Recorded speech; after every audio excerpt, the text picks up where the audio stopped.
నా పరిస్థితి మన ఎవరికో ఏంటివి ఒక ముసలాయన నాకు ఇల్లు లేదు ఏం లేదు సార్ మీరు ఎమ్మెల్యే వచ్చినారంటే పట్టించుకున్నట్లు పోతున్నావు నువ్వు ఎంత పనికి పనులు ఉండవు చదువుకున్న మేమంటే చదువుకోలేకుండా మూర్ఖులు కదా ఒక ముసలాయన నీకు తినరట్లా ఓడు కనీసం ఒక 500 ఇంత గెత్తి లేకుండా ఈయనకి నీకు కానీ నీ కార్యకర్తలకు కానీ మారెడ్డి గురించి మాట్లాడతావా బీమా ఫ్యామిలీ గురించి మాట్లాడినావు అనుకో రాబో రోజుల్లో ఏరే ఉంటుంది రాబో రోజులు కానీ ఎప్పుడు కావాలంటే అప్పుడు ఒకళ్ళకి మా జగన్ సార్ గెలేలా అవసరం లేదు మేము అనుకుంటే బాగా గుర్తుపెట్టుకో మా జగన్ సార్ గెలల్లా మమ్మల్ని మా కుటుంబంలో బీమా ఫ్యామిలీ కుటుంబంలో వాళ్ళు ఒక్కరు గెలిచినా మమ్మల్ని కాపాడతారు నిన్ను ఎవరు కాపాడతారు మోడీ కాపాడతాడా పవన్ కళ్యాణ్ కాపాడతాడా చంద్రబాబు కాపాడతాడా చూసుకో ఒకసారి ఆదరణ గురించి మాట్లాడేటప్పుడు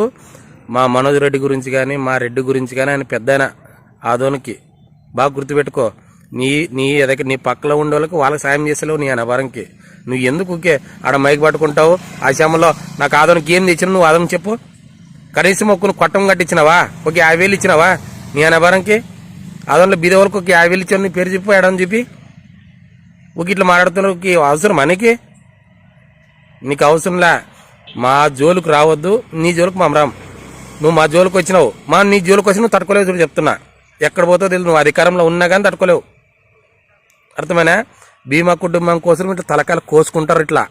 అప్పుడు ఏం చేయలేవు నువ్వు నీ కోసం ఎవడు ప్రాణం ఇచ్చేవాడు లేడు నువ్వు పోయినాకే వాడే ఇష్టగడ అనుకుంటారు అర్థమైనా మా రెడ్డిల గురించి ఇట్లా తలకాయలు కోసుకొని ప్రాణాలు ఇస్తారు గుర్తుపెట్టుకో